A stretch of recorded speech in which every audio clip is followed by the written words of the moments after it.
Sa Amerika, malaki rin ang direktang epekto ng magiging resulta ng US presidential elections dito sa Pilipinas.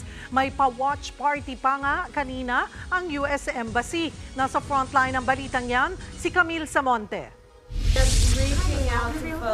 Hanggang dito sa Pilipinas, inaabangan kung sino kina US Vice President Kamala Harris at former President Donald Trump ang uupo sa White House bilang susunod na presidente ng Amerika.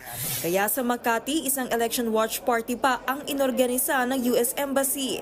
Base sa unang buhos ng mga boto, malaki ang tsansang makabalik sa pwesto si Trump. Pero ayon kay US Ambassador Mary Kay Carlson, wala namang magbabago sa relasyon ng Pilipinas at Amerika kahit bumalik sa White House si Trump na manok ng Republicans.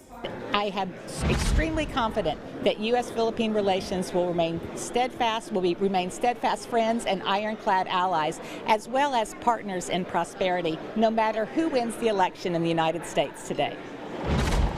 Itinuturing ng Amerika ang Pilipinas bilang strategic partner. May umiiral tayong mga kasunduan gaya ng Mutual Defense Treaty at Visiting Forces Agreement.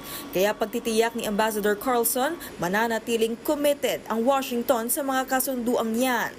Kahit nasa kabilang bahagi ng mundo ang Amerika, tiyak ang magiging epekto ng eleksyong ito sa buhay ng mga ordinaryong Pilipino mula sa foreign policy kaugnay sa West Philippine Sea hanggang sa direktang impluwensya sa ekonomiya ng Pilipinas. Ayon kay Political Science Professor Julio Tejanqui, malaki ang pagkakaiba sa estilo ng pamumuno ni Harris at Trump. Kung si Harris daw ang manalo, siguradong itutuloy niya ang mga policy ni US President Joe Biden. Pero kung si Trump naman ang mananalo, mas magiging mahigpit daw siya sa issue ng immigration. Magkakaroon ng bagong wave of restrictions, magkakaroon ng epekto rin sa mga ibang kababayan natin, lalong-lalo na yung mga gustong mag-migrate.